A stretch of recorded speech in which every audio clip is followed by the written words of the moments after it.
Jerrica and Kimber are the characters from the miniseries Jim from 1985 to 1988. They're the daughters of Jacqui and Emmett Benton. As explained in Season 2 and Episode 25 of the series, little is known about Jacqui's past life, except for one time she was once a foster child herself before meeting and marrying Emmett, her future husband. She's been shafted from one foster home to another. Now that she's all grown up and a pop singer, she's inspired to help homeless people to avoid suffering the exact same fate as she did. After Emmett and Jacqui got married, Jacqui decided to put her music career on hold to focus on her family. Before long, Jerrica was born on June the 1st of 1966. And then less than a year later, Jerrica's sister Kimberly, or Kimber for short, was born on March 22nd of 1967. 10 years later, on March 6th of 1977, Rio and his family became the next-door neighbors of the Bentons. Jerrica was only 10 years old, and Kimber at the time was only 9. It was at the time that Rio was helping Emmett in the garage. Jerrica didn't waste any time to fall in love with Rio because you know the saying, you can never forget your first love. And it's also at the time when Jacqui had invited Rio over for dinner. So that's how Jerrica and Rio first met. June 30th, 1977, just 3 months later, Asha, who was 11 years old, the same age as Jerrica, moved in with the Bentons. Kimber was only 10 years old.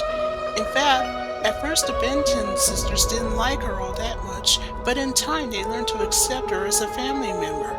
Later, when Jacqui decided to resume her music career, she and Emmett decided to run a record company of their own called Starlight Music.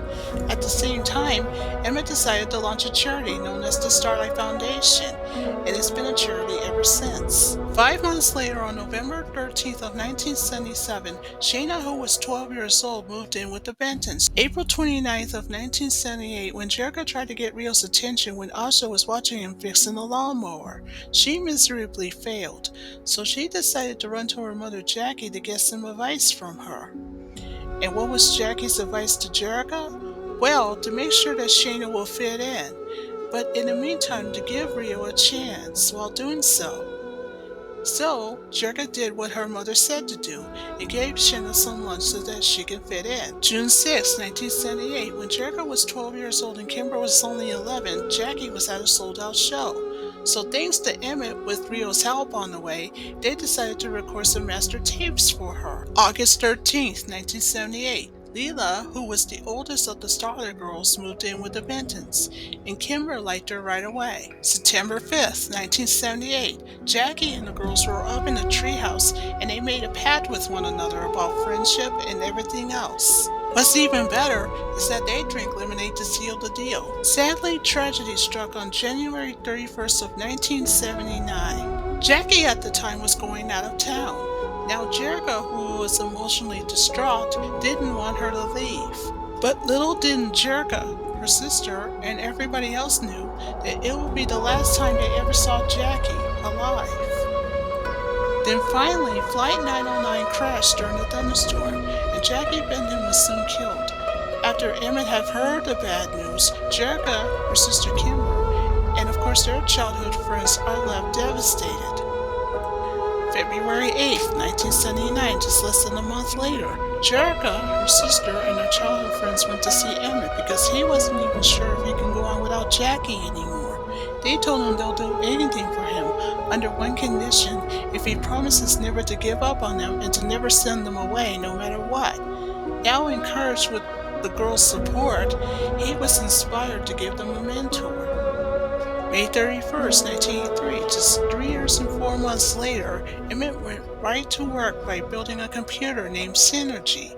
At the same time, the rest of the Starlight girls moved in with the Bentons at the residence.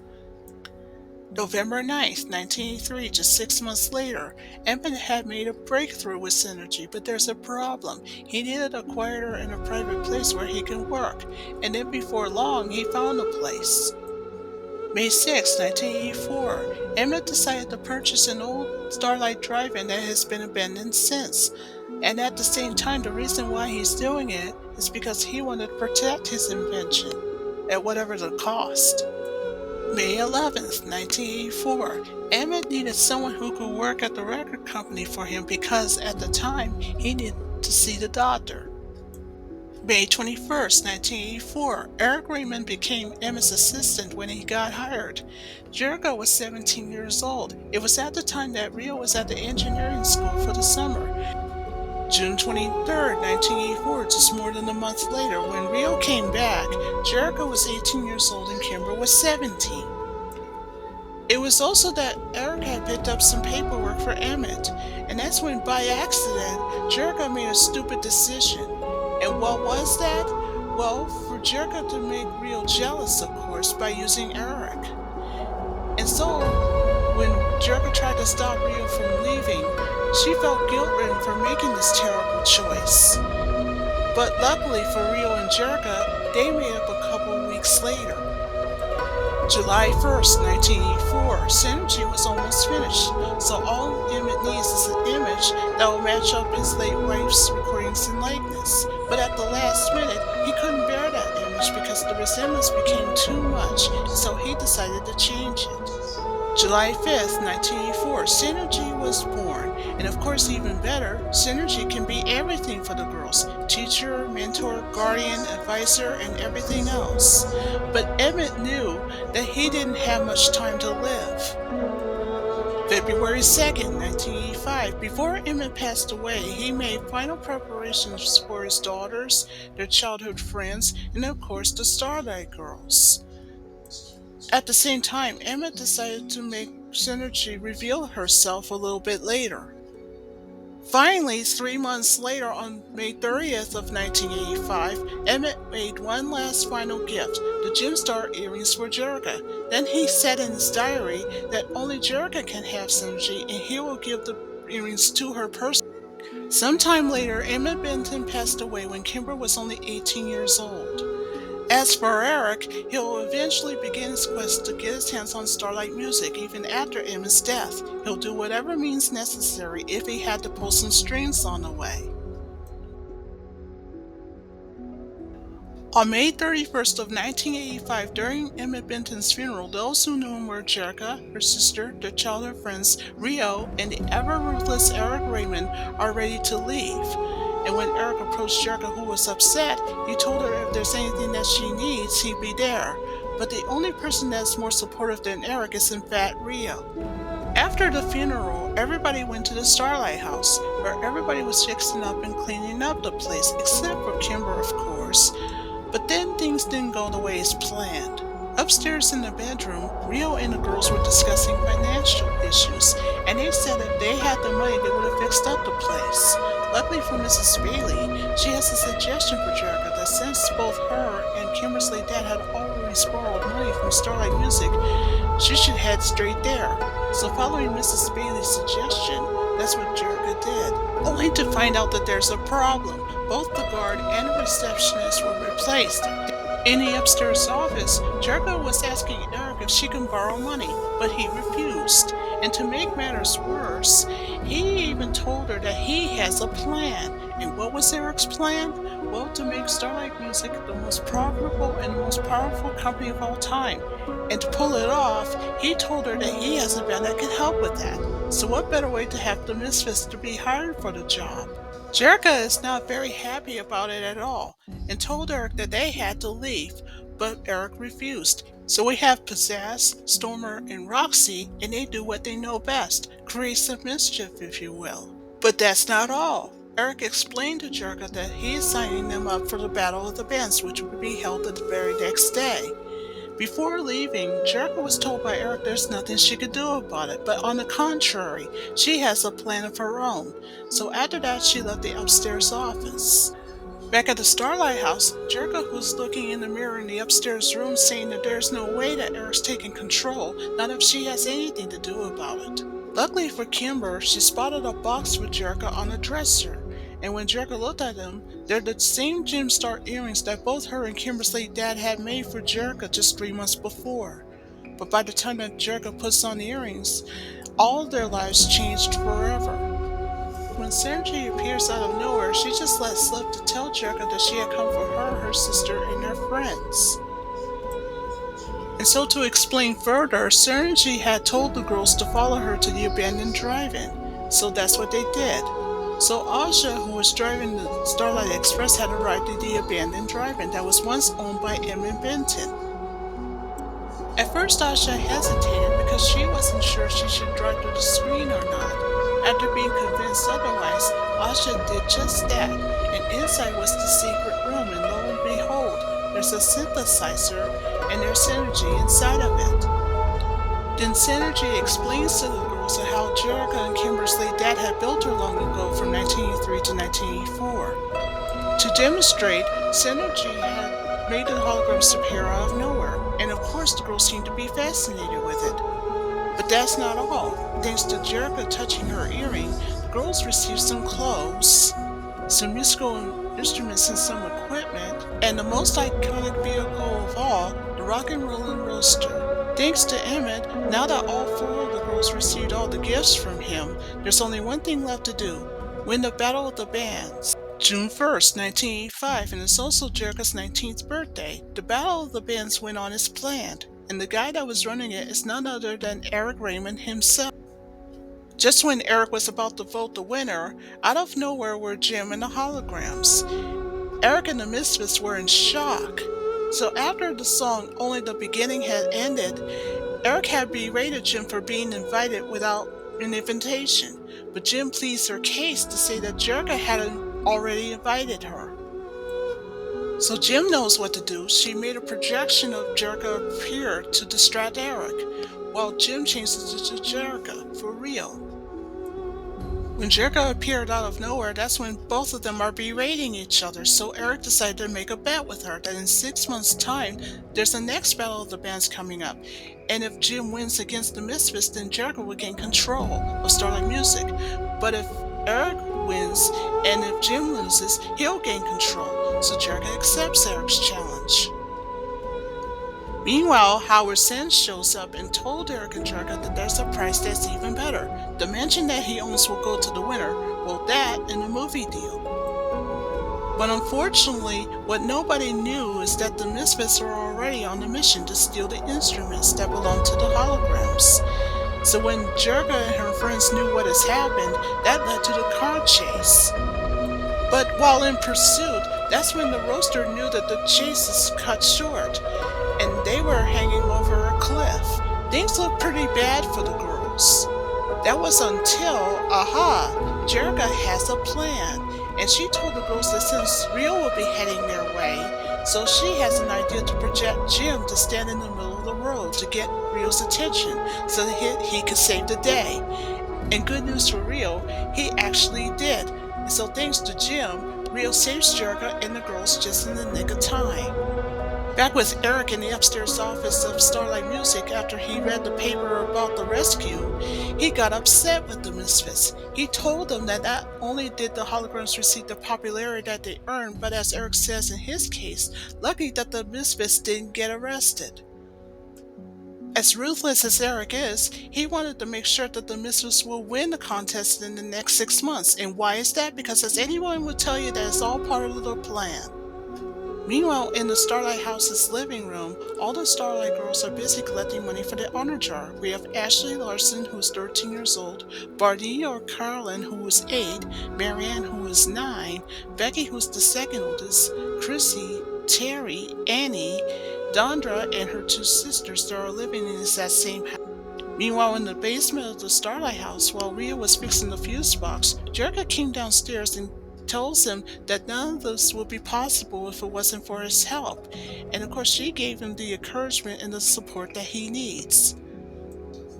Back with Eric in the Starlight Music's upstairs office, he decided to contact his right-hand guy Zipper to do a favor for him. Ashley, meanwhile, back in the Starlight House, was caught in the act by Jerrica, her sister, and her friends for taking $30 from the honor jar. And then, before leaving, Jerrica told Ashley that the Starlight girls had to decide on what to do with her a little bit later. So after they left the room later on, the Starlight girls decided to punish her and then told Ashley that she now has to earn $30. Later that night, back in the basement, Rio told Jerrica the bad news, that since he had no luck fixing the fuse box, he'll have to try again the very next day. or so he thought. What Rio doesn't know is that Zipper, who was Eric's right-hand guy that was hired to do a favor for Eric, decides to break into the house. Upstairs in Jerrica's room, Marianne, who was 9 years old, wakes her up and told her that while she was downstairs drinking water, she saw someone breaking in. So while the four girls are going downstairs, that's when by surprise, they catch Zipper in the act in the living room. While Zipper makes his getaway, he accidentally bumps into Kimber, who was holding the lantern that caused the lantern to fall on the floor. When Zipper makes his escape through a window, the house suddenly engulfs in flames. Well, that's going on. Good news for everybody else, they made it out. But when Jerrica discovered that Ashley was missing, little doesn't Jerrica realize that Ashley made a last-ditch effort to save the honor jar. After the firemen had got her out, Jerrica at first reprimanded her, but suddenly was relieved to see that Ashley is safe. June 2nd, 1985, when Rio shows up after hearing the bad news that the house is gone, but he was glad to see that Jerrica and everybody else had made it out safe. Rio apologized to Jerrica for not being there sooner when he's needed, but Jerrica assures him that it wasn't his fault, but neither of them were aware that the Misfits were also there, and they were shocked and surprised to see what Zipper had done the previous night. Back with Rio and Jerrica, now they're faced with a bigger problem. Where are they going to live now, since now the Starlight house is gone?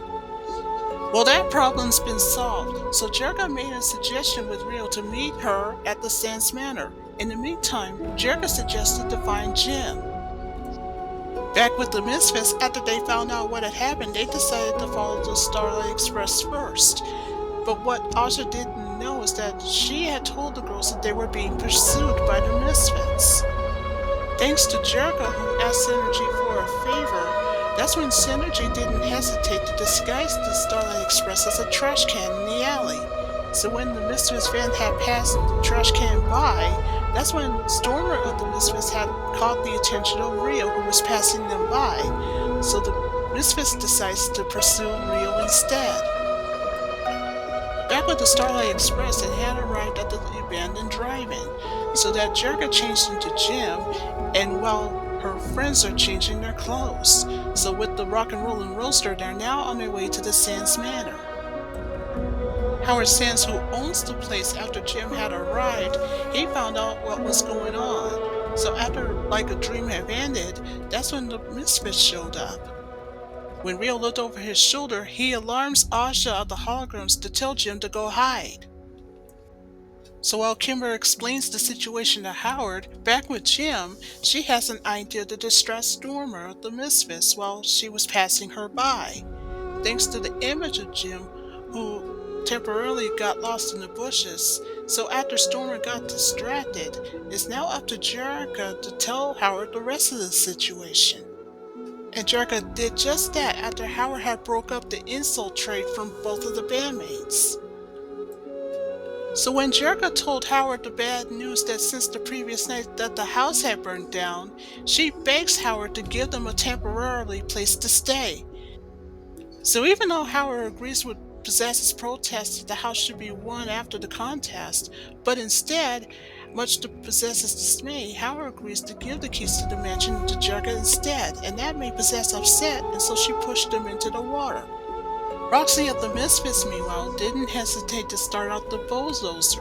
Jerrica tries to rescue Howard, but in the meantime, Roxy crashed into the trees while the bulldozer went out of control. But when Jerrica failed to rescue Howard, she was about to be doomed by a bulldozer until Rio came to her rescue, and good thing he did so.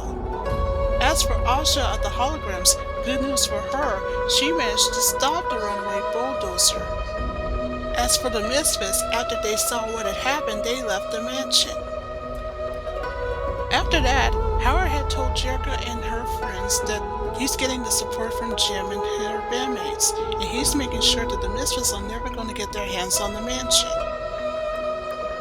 Back with the Misfits, who had arrived at the upstairs office of Starlight Music, they told Eric the bad news.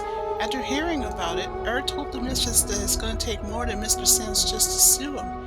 He also told them that everything's going to be fine and he'll handle the situation on his own. After After the Misfits got escorted out, Eric contacted his right-hand guy Zipper to do another favor for him. Back at the mansion, while everybody was busy settling in, Jerrica was contacted by Rio through the intercom system. Rio just lets Jerrica know that there are members of the press and everybody else that is expecting Jim. Zipper, meanwhile, is on his mission. Inside, despite Ashley's good faith to save the honor jar, unfortunately, that still doesn't save her for still earning the $30.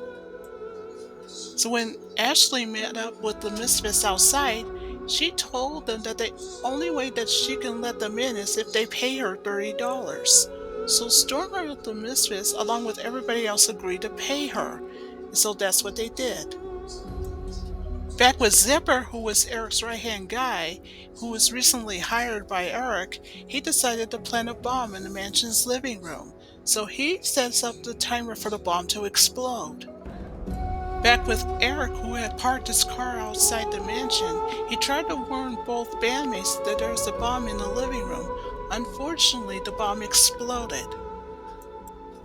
Good news for Jim, she saved Kimber, and while nobody else got hurt, that's when the press arrived to give an interview for Eric and the Misfits. Although Eric and the Misfits had told the press members that they had frankly denied that they had anything to do with it. Howard, who was disgusted, was asked by Jim if they would leave, but Howard assures Jim and the others that they're not going to leave.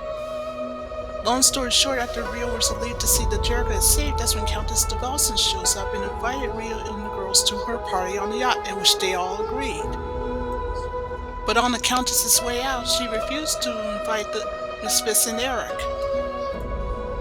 There that night on the Countess's yacht, everybody was having a good time. And that's when, before you know it, Jim meets up with Lindsay Pierce. Next, Shana of the Holograms met up with Anthony and Julian. So back with Anthony and Shana, they were busy hooking up. In the meantime, Rio had decided to confess his feelings for Jerrica with Jim. That was until the Misfits come out of nowhere and they do what they know best, create some mischief and some chaos, if you will, and they crash the party. After that, the Misfits had boarded aboard the yacht's bridge. Besides that, the Misfits decided to fiddle with the yacht's control. That causes the yacht to go faster and out of control. Meanwhile, the crew of the tanker started to panic because there's a yacht heading their way. Meanwhile, the yacht's crew, who also panicked, decides to go upstairs to the control room to maintain control before it collides with the tanker. After the yacht had managed to maintain control, good news for Rio, he managed to save Jim. Also the good news, both of the boats had survived intact. Back with Rio, who saved Jim earlier, that's when he rewarded her with a kiss. In the meantime, the Misfits who were responsible for this near incident got away, and then after that they disappeared into the night. After that, Kimber told the Countess not to worry, that the Misfits will be defeated and humiliated. In the meantime, Anthony has a new video to shoot for Jim and Paris friends, in which the Countess agrees. June 3rd of 1985, back at the mansion the very next morning, I guess you can say that Ashley just got some good news from Leela, the oldest of the group, and she told her that she had just earned $30, but there's a problem. Ashley didn't tell her where she got it from. Back with Eric, he just let slip to possess at the recording studio. The reason why he couldn't afford to take the Misfits to Paris is because he was embezzling record company funds. So Eric decided that someone else should go to Paris instead. So what better way to do the favor with this kind of job was with his right-hand guy Zipper to sabotage Jim's video there. So while in Paris, neither Jim, Rio, nor the Holograms knew that Zipper was actually there. In fact, Rio distracted Kimber, who was ashamed and depressed. In fact, Kimber almost accidentally let slip to Rio to find out who Jim is, but Asha and Shana had to stop her.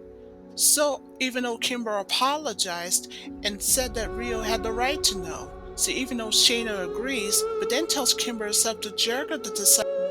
Back with Zipper, he did the exact same thing as he did at the mansion. He's on his mission. Fortunately for Rio, now that the video is finished, he saved the bandmates from being crushed. Asha, who saw what had happened, catches Zipper up on the roof, and so Zipper ran off. Back in America, Ashley got tired of being ignored, and so she decided to run away from the mansion for a while. And then, long story short, when the Misfits met up with her, they taught her to be an ordinary misfit. Back in Paris at the airport, Rio decided he's not going to wait for Jerrica anymore. So when Jerrica finally shows up, Asha told her the bad news. Back in America, it's June 4th of 1985. And when Jerrica and her friends found out that there are Misfits posters everywhere, so Jerrica decided to do the same with Jim's posters and with a little help from the Starlight girls on the way. So they did. Back with Eric at the upstairs office at Starlight Music, that's when Kimber decided to confront him, and she told him that there is no way that the Misfits could win the contest now that she has anything to do about it. But before Kimber can decide on whether or not she should side with Eric, that's when she left the upstairs office. Back at the mansion, Jerrica receives a phone call from Lindsay Pierce, the same woman that Jim had met on the yacht, and Lindsay told Jim the good news, that the video was a hit. And so Lindsay was asking Jerrica if Jim should be interviewed within an hour with her. But after the phone call, when Jerrica told Kimber it's going to be just Jim that's going to be interviewed, Kimber got upset and confronted her sister. So after she got upset and fed up with being in Jim's shadow, that's when she left. After feeling guilt-ridden about it, Jerrica calls Lindsay back to tell her it's either everyone or no one, and Lindsay agrees. So after the Starlight Express had left the mansion, they have arrived at the KMAX radio station so that Jim can talk to Kimber to convince her to change her mind. Back with Kimber, who was listening to the radio in the rock and rollin' roaster, she hears the voice of Jim pleading her and telling her that the group won't be the same without her, so that convinces Kimber to change her mind, so she heads back to the mansion. When Kimber came back to the mansion, she told her sister Jerrica that she had accepted Jim's apology, and just in time for Rio to show up so that he can take the girls to the interview. But on the way there, Rio told Jerrica that he too thought about leaving. But then, at the TV studio, that's when Jerrica had to convince him otherwise. And so, after that, Rio decided to stay. Inside the studio, the interview went as planned, but at the Gabor mansion, when the Misfits saw the interview on TV, they're not happy about it. So they decided to crash it.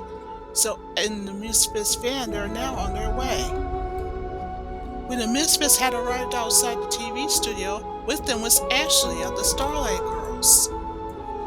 But when the Misfits went inside the TV studio, the studio's guard refused to let them in. So outside, Pizzazz of the Misfits was asking Ashley to do a favor with the Misfits. After Ashley agrees, it's now Ashley's turn to distract the guard. So after the guard was distracted and started chasing Ashley, that's when, back with the interview with Lindsay Pierce, that's when both of the Misfits and the Holograms began exchanging insults with each other.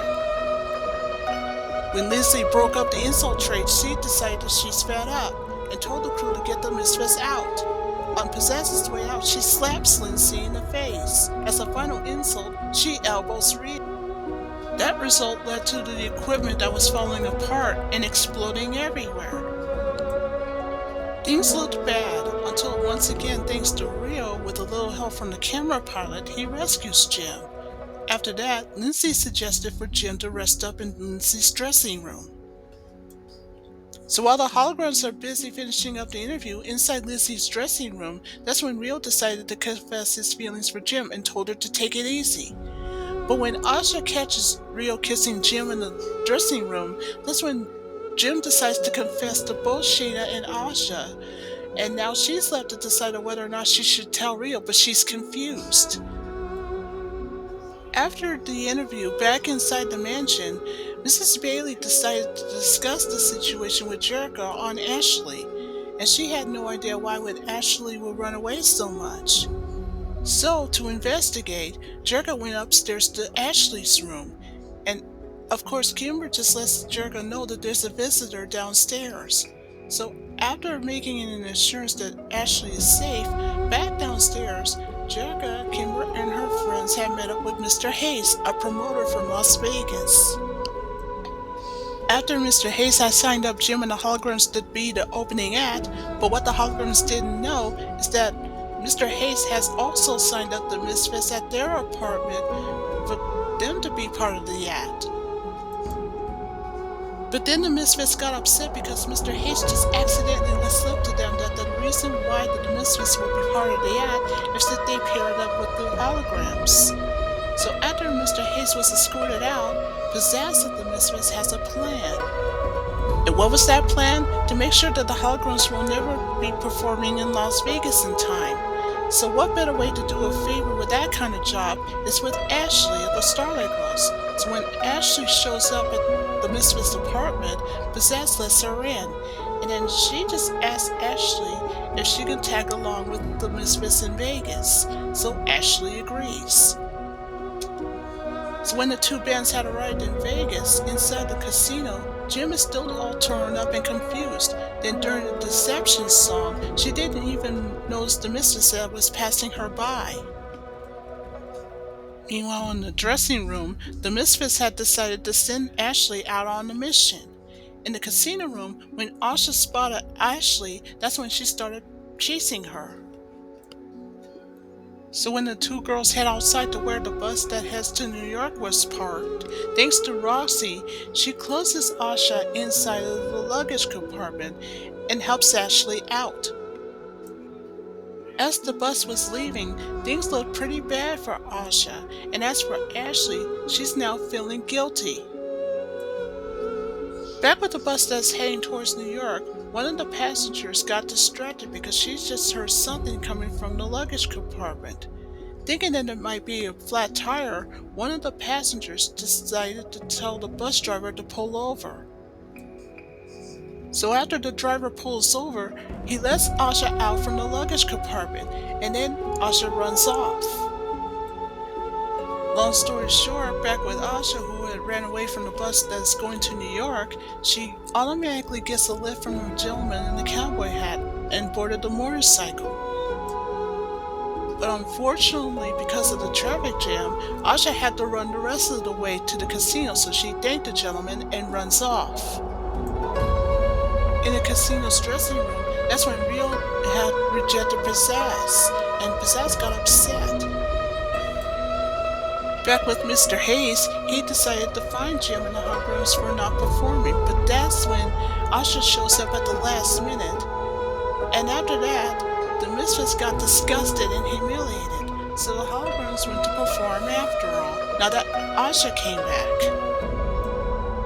Back with Ashley, she had accidentally overheard an argument between Roxy and Stormer. Pizzazz, meanwhile, receives a phone call from Eric, letting her know that there's a plan that's already in motion, and that involves his right-hand guy, Zipper. Back with Stormer and Ashley, they had just seen Zipper and his men. After they had talked about the plan that is already underway, they had decided to take the casino's money. And after Ashley and Stormer had watched Zipper and his men who had passed them by, they decided to follow Zipper and without him noticing them. Then Stormer and Ashley just watched Zipper plant the stolen money into Jim's dressing room, and then after that he left. When Detective Griffin shows up, that's when Mr. Hayes had just got the bad news that the casino's money had been stolen and he had no idea why. And of course Detective Griffin had told Mr. Hayes that whoever did it got away. Then Detective Griffin was told by Pizzazz of the Misfits that she's not so sure. But when Detective Griffin along with the Las Vegas police went into Jim's dressing room, that's when they discovered that there was stolen money there. So even though Jim said that she had nothing to do with it, that's when Detective Griffin decides to arrest her anyway. But then, long story short, thanks to Detective Griffin with the testimony of the mysterious woman and Ashley, Detective Griffin decided to clear Jerem of all charges. December 4th, 1985, just 6 months later, after Eric had found out what the Misfits had told him that the Battle of the Bands contest is in a couple of days, and since bringing Jim wouldn't work, and that's when Eric decided to make a much better approach to hire a private detective named Manny Malone for the job to find out who Jim really is. Long story short, back with the Holograms who had just left the Countess's fashion show after getting all wet, they head to the drive-in, but they had no idea that Private Detective Malone was following them. So after the Holograms had arrived at the drive-in and so was Private Detective Malone, that's when inside the secret room, all four of the girls changed their clothes. So after they left, they had no idea that Private Detective Malone never actually left the drive-in, decides to go into the secret room where Synergy is. What Private Malone did first was to take a picture of the synthesizer, and then after being annoyed by the alarm system, that's when Malone decides to use the chair to smash up the synthesizer. Back with the Holograms who found out what had happened, they decided to go back to the drive-in, only to find out that Malone had just left from there. Back with Private Malone, he had stopped by at the Hall of Records first, and then he went back to the upstairs office of Starlight Music to tell Eric what he had found out. It just so happens, according to Malone and what he told Eric, the drive-in was once owned by Eric's former employer, Emmett Benton. And even better, Jerrica is Jim, but Eric dismisses Malone and then told him that he had already seen Jerrica and Jim together. So Malone shows Eric the picture of the synthesizer he took earlier. So Eric told Malone that he must use it for his own personal benefit. But Malone told Eric he had to hurry because, according to Malone, he had destroyed it, or so he thought. So when the girls came back with the truck, that's when Synergy told her that the synthesizer that Malone broke up was a fake. So all the girls needed to do is to take Synergy somewhere else before the creeps arrive. Back at the mansion, long story short, right after Eric had arrived at the drive-in only to find the room empty, all the four girls put Synergy together, and they had no problem in doing it. And by the time that Jerrica turns Synergy on, she seems to work just fine. December 6, 1985, just 2 days later, the Misfits told Erica it's the night of the Battle of the Bands. Then when Ashley shows up, she told the Misfits that they can have the $30 back because earlier back in Vegas, just 6 months before, she had overheard Stormer and Roxy arguing with each other. Then when Eric approaches Ashley, he told the Misfits that he had better use for her. Meanwhile, in the mansion's bedroom, Jerrica receives a phone call from Ashley at Starlight Music, and then she hears from Eric next. Then Eric told Jerrica to have Jim and the Holograms meet with him and the guys back at the drive-in in half an hour. Meanwhile, at the backstage of the Music Bowl, that's when Ashley tries to escape from the Misfits, but instead she gets grabbed from behind and then was locked in the trunk. Long story short, when the Misfits went first to perform at the Music Bowl back with Jim and the Holograms, they did what Eric said to do and met with him and the guys.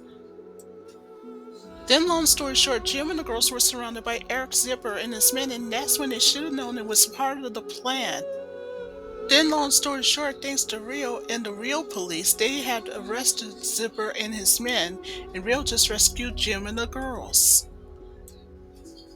Long story short, after Jim and the Holograms had performed in time at the Music Bowl, they had won the Battle of the Bands.